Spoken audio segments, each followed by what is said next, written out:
भगवान कहते हैं कि हे पृथा नंदन, संपूर्ण प्राणियों का अनादि बीज मुझे जान, बुद्धिमानों में बुद्धि और तेजस्वियों में तेज मैं हूं। हे पार्थ, संपूर्ण प्राणियों का सनातन अविनाशी बीज मैं हूं, अर्थात सबका कारण मैं ही हूं। संपूर्ण प्राणी बीज रूप मेरे से उत्पन्न होते हैं, मेरे में ही रहते हैं और अंत में मेरे में ही लीन होते हैं। मेरे बिना प्राणी की स्वतंत्र सत्ता नहीं है।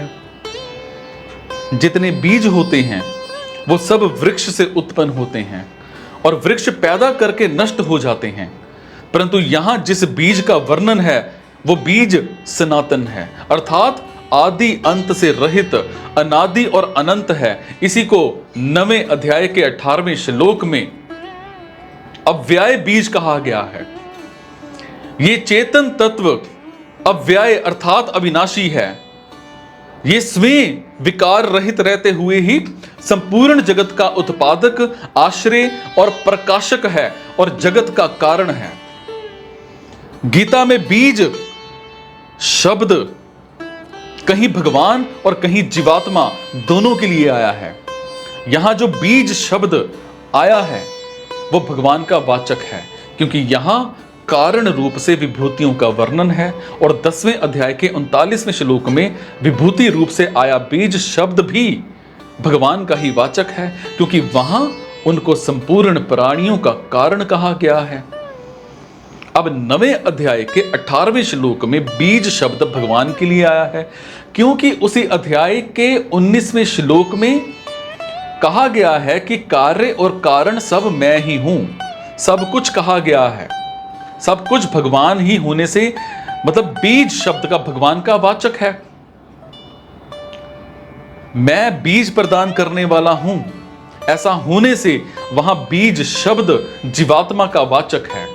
अब बीज शब्द जीवात्मा का वाचक तभी होता है जब जब जब ये जैसे कोई कह दे कि ये अपने सब के सब शरीर पार्थिव मतलब पृथ्वी से पैदा होने वाले हैं, इसीलिए इनमें मिट्टी की प्रधानता है, तो दूसरा कहेगा कि ये मिट्टी कैसे है।